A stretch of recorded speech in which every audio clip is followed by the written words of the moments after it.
انہوں نے رات راولپنڈی میں بہت بڑا کریک ڈاؤن کیا ہے، حسام نیازی کو گرفتار کیا ہے، صدیق جان کو کیا ہے، ہمارے ساتھ 70 جو غریب ورکر ہیں بغیر کسی سرچ وارنٹ کے ان کے گھروں میں داخل ہوئے ہیں۔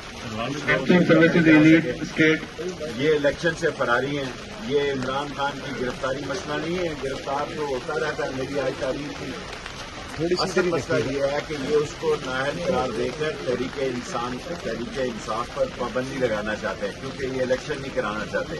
کل میں نے 650 روپے کا آٹے کا توڑا جو ہے وہ 1200 روپے کا خریدا ہے۔ لوگ تو خود سڑکوں پہ نکلیں گے، سارا ملک کا سسٹم بیٹھ گیا۔ دنیا میں ان کو 5 روپے کہیں سے امداد نہیں ملی، 5 روپے ان کو کہیں سے امداد نہیں ملی۔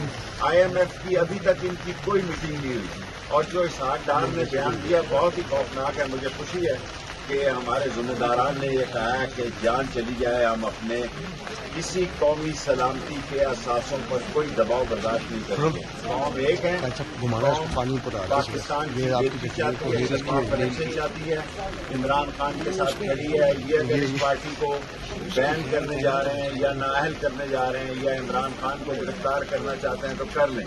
میں ابھی 16 دن ہو کر آیا ہوں۔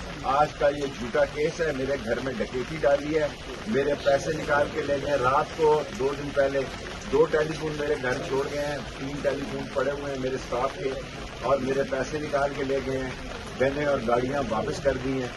اصل میں ان کو یہ دکھ ہے، درد ہے کہ ان کی بات کوئی نہیں سن رہا۔ دن میں یہ 20 پریس کانفرنسیں کر رہے ہیں، جہاں ان کا چہرہ نظر آتا لوگ چینل بند کر دیتے ہیں۔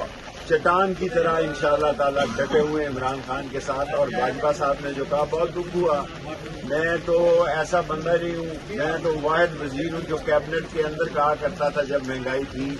اور آج عمران خان جو بھی قوم کو اچھا ہے وہ قوم کو آگے لے کے جانا چاہتا ہے۔ 11 مہینے میں ان کی کارکردگی 0 ہے، قوم تنگ ہے، قوم نجات چاہتی ہے، عنقریب قوم سڑکوں پر ہوگی، اور آپ دیکھیں گے کہ ان کا کیا سیاسی اثر ہوتا ہے۔